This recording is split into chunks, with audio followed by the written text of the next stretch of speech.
I showed up a few minutes before my shift started, and my coworker Shailene was working on her cash out behind the front desk there in the lobby. I went and I sat in a chair behind the desk that was kind of hidden from the front door, and the front door opened, and a woman started yelling. She came bursting through the door, and Shailene's friend, who had been in the lobby and was the first one to see her pointing the gun, just ran and hid behind the desk. And it was just like in a movie when you see a robber come running into a bank with the gun pulled, yelling instructions right away. And this is when I saw the woman and I saw the gun pointed at Shailene. Whoa, talk about a bad day at the office. We're going to return to Michael McKenzie in a few moments to find out how he lived to tell the tale of his worst job ever. I'm Sukin Lee, and this is DNTO, where today we're looking at our work. When did you realize that you absolutely love what you do? Or that you absolutely hate it? And then what did you do about it? Today you'll hear from people who do work that some of us can't even imagine doing, but they stick with it, to people who had moments that up and made them quit. Plus, you'll hear from a guy who had no idea what to do with his life. So, over the course of 1 year, he tried a different job every week. And coming up in a few minutes, why go to college when you've already scored a pretty sweet gig straight out of high school? Find out how one woman chose between her Ivy League ambitions and a high-paying job. But first, let us return to Mr. Michael McKenzie. Here's what happened to him when the motel he was working at was robbed at gunpoint. And so I stood up, kind of where I was hidden behind the computer, and the robber saw me right away. So the gun kind of turned to me, and I realized that Shailene, she wasn't going to move. She was panicked. She was frozen. So I took the robbers just in the little lunch sacks that she wanted me to fill up with money, and I turned around to the little work table behind the desk where the cash drawer was, and I started taking all the bills and shoving them in the robber's bag. And while I was turned around, the lobby door opened again, and the robber was joined by a man, and I guess he was her accomplice who was outside watching the door. And once he realized that there weren't just two little 19-year-old girls here, but there was a 250-pound man, he came in to back up the robber, and they both started yelling at me. Hurry up, hurry up. The guy specifically said, hurry up and fill up the money or else you'll get shot. And it was just very, very harsh, very commanding. It's just like I couldn't help but to do what they said, even if I didn't want to, I had to do it. There was just this split second where I started to feel angry. It was kind of odd. After that little spark of anger, it's almost like I shut down and kind of went into an autopilot. I was very aware of the gun pointed at my back, but it was like my hands were moving on their own, just filling up the bag with the money, and all I could think about, other than the gun, was my son back at home. I got all the bills into the bag, and so I turned around, and I kept my eyes down because I didn't want to make eye contact with them because I was afraid that they would take eye contact as a challenge and it would set them off and something bad would happen. So I just, looking down, I put the money on the counter. And they took it and they said, get down on the ground, don't call the police. And then they turned and ran out. As soon as the door closed, of course, I reached for the phone and started calling the police. But Shailene was like, no, they said don't call the police. I called anyway because I knew the robbers, they were just going to run. They weren't going to stay and make sure we followed instructions. And when I was done with them, I called my manager. And the police got there fairly quickly. And while we were giving our statements to the police, the manager just did an inventory of how much money had been missing, filled out an incident report for the motel, and then the police, they left, and Shailene and her friend left to go home. And at this point, my expectation was my manager would send me home because I had just gone through a very frightening experience. But she surprised me by going home herself and leaving me there alone with a few hours of dark left. And it was this moment. It wasn't so much the robbery, but the moment when my manager left me there to finish my shift that I realized that I hated this job. I felt that not only the robbers, but my manager kind of disregarded my humanity and just left me there to basically sit with my imagination and wonder what might have happened if the robbery had gone wrong. Needless to say, I wanted to quit the job, but I was still in college at the time, and my wife was on maternity leave, so we needed all the money we could get. So I actually ended up staying there for about another year working at this job. I made myself two promises that night. The first promise was to be the best husband and father I could be, just because the thought of maybe never having seen them again, my wife and my son, was just unbearable to me. And the second promise was to be the most considerate coworker that I could be. Wow, Michael McKenzie rolling with the punches at work, which made him a better coworker and dad. He lives in Picture Butte, Alberta, where he still works in the hotel industry as the nicest coworker ever.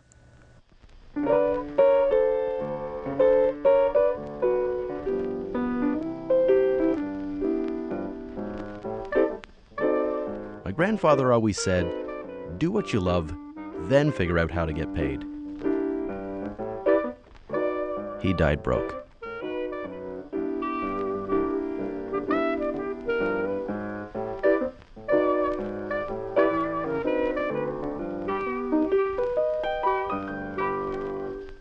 The summer before her freshman year, Krista Burton took a job in a local factory hoping to bank some bucks to pay for college. This factory processed the bloody linen from animal butchering and rendering plants. Disgusting.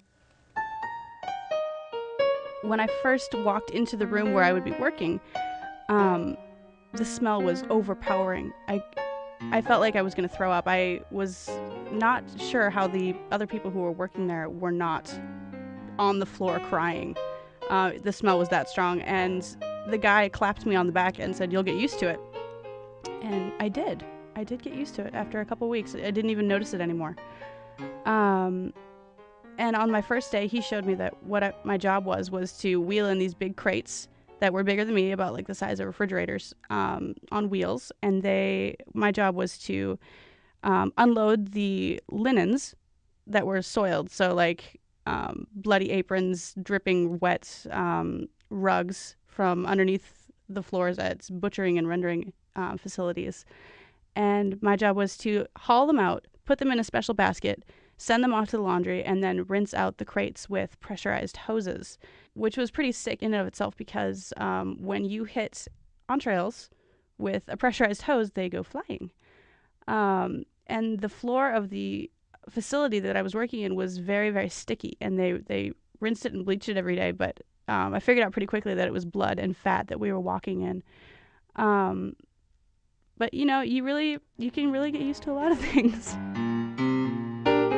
After a couple of weeks, my boss seemed to really like me. I was the only one on the crew that didn't come in hungover, and I didn't fight and I didn't have a bad attitude. I was just like, let's just get through it so we can all go home. I had a pretty good attitude about it. So a couple more weeks go by, and he offers me a job, like a real job, not just a temp job, not anything. He offers me a job for more money than I'd ever even imagined at 18. It was $32,000 a year, and I couldn't even imagine having that kind of money. I didn't understand about taxes at that point. I just was adding it up in my head, like 2 years, it would be, $64,000 that I'd have, and I could live with my parents, and I would have so much money. And I thought to myself that I could save up enough after a couple years to pay off college out of pocket. It wasn't terrible where I was working. I mean, it was, but I don't think I knew any better. And I talked to my parents, and my dad thought maybe it was a good idea to stay working at the factory, save up some money, go to school later, because he said that school was always waiting for you. And my mom, of course, thought it was a horrible idea and that I should, go to college. And so I really was torn. I thought about it. I stayed awake at night thinking about whether or not I should go to school. It really was eating at me. So a few days before I had to tell my boss my decision, he had set a date for me. I think it was August 1st. I was pulling in a particularly disgusting crate really early in my shift, maybe 6 a.m. And as I pulled it up off the receiving dock and pulled it toward me, they were on wheels. Some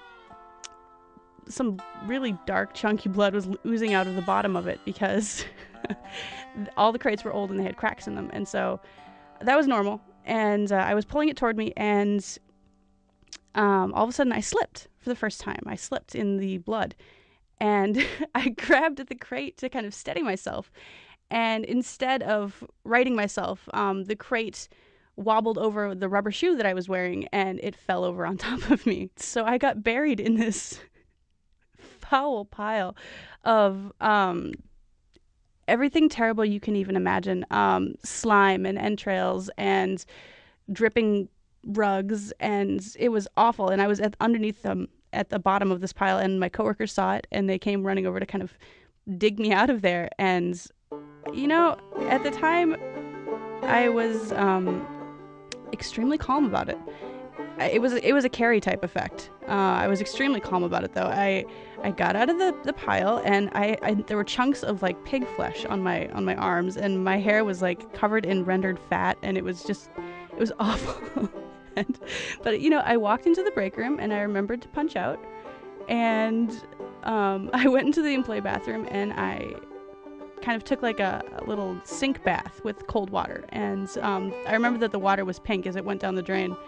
And I just soaked my head for a while and calmed down. I took a good look at myself, and I thought, it's time for school. Krista Burton, now an award-winning blog writer. We've posted a link on our website, cbc.ca/DNTO. Okay, so I want to know, what was the grossest job you walked away from? I once sold meat door to door in the suburb of Surrey, BC. It was so awful I quit after a couple of hours, and they had the gall to send me a T4 slip. What happened to you? Call your true tale into the DNTO Bloody Disgusting Job Hotline, 1-866-630-3686, or email dnto@cbc.ca.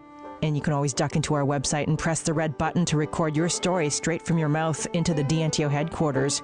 Do it. cbc.ca/DNTO. Happy job hunting.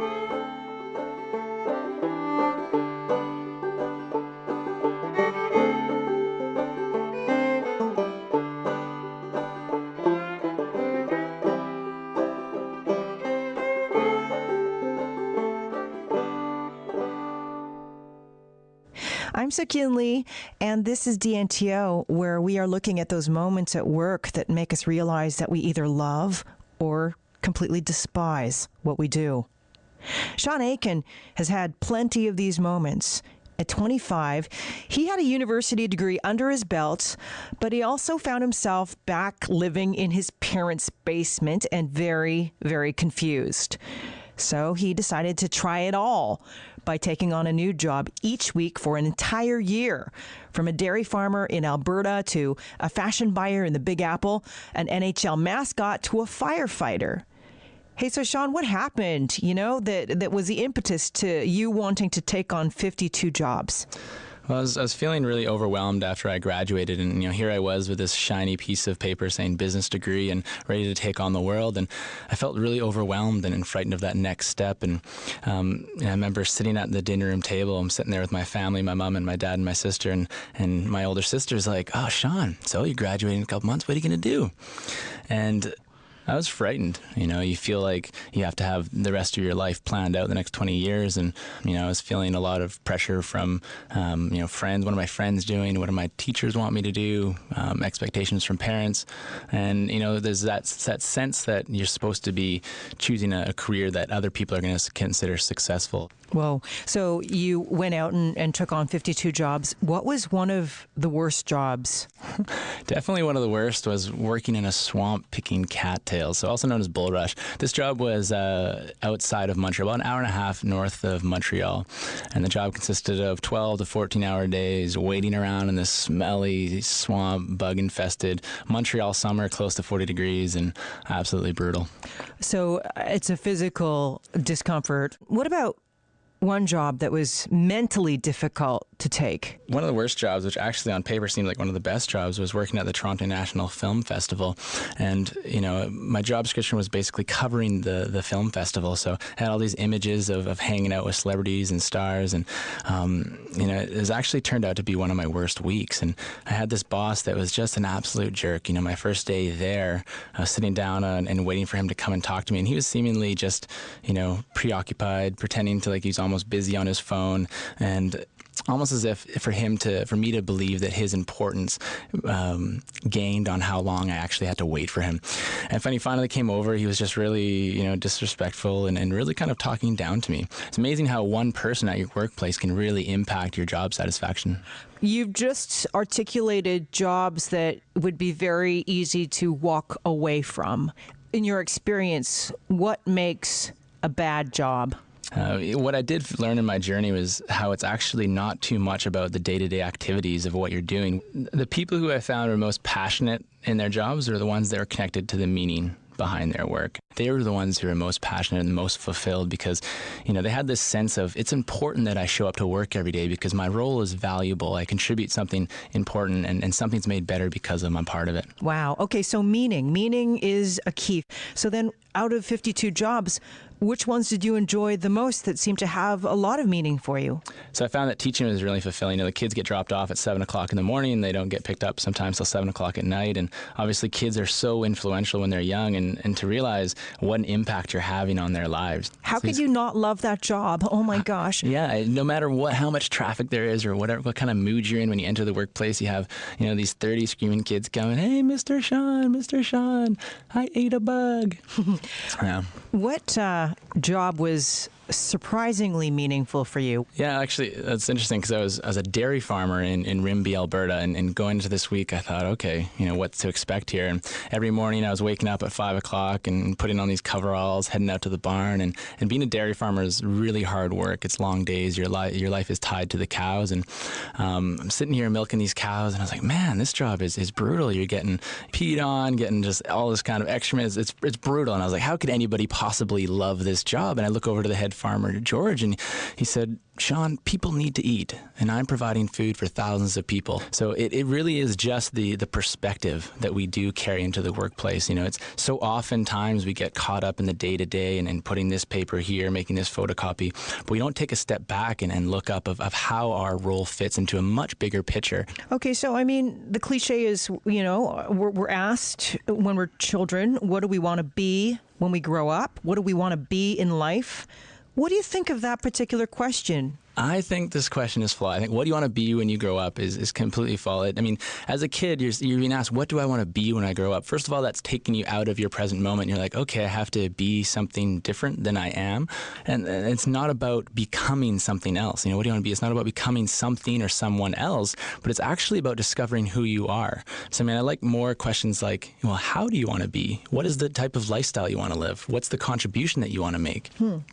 Well, okay. The thing is, you took this on as a social experiment. In some regards, you live a privileged life. But in the real world, what advice do you have for people who are just stuck in a job they don't enjoy? Yeah, I think there's this belief in that if we are unhappy in our workplace, we have to just quit. And, I guess, and obviously in today's economy, that's not realistic. I'm first generation Canadian. My dad and my mom came from Jamaica, and they had $500 to their name. And my dad couldn't say, I'm going to go off and find my passion. My mom was pregnant at home with my older sister. And he said, no, I need to put food on the table. And so his happiness came from knowing that he was providing for our family. And so it was that understanding. It was a conscious choice that, yes, this is my job, and this allows me to pay the bills, and it's allowing me to provide for my family and give them a much better life as well. So it's that relationship with work that I think you also have to have a look at as well. So it sounds like the key is to think about it to at least come up with a reason to make it worthwhile. Yeah, I love the question, why do you do what you do? Hey, thank you very much, Sean, for sharing your experiences and your insight with us today. Thanks so much for having me. Sean Aitken is the author of The 1 Week Job Project. You can find a link to his website on ours, cbc.ca/DNTO.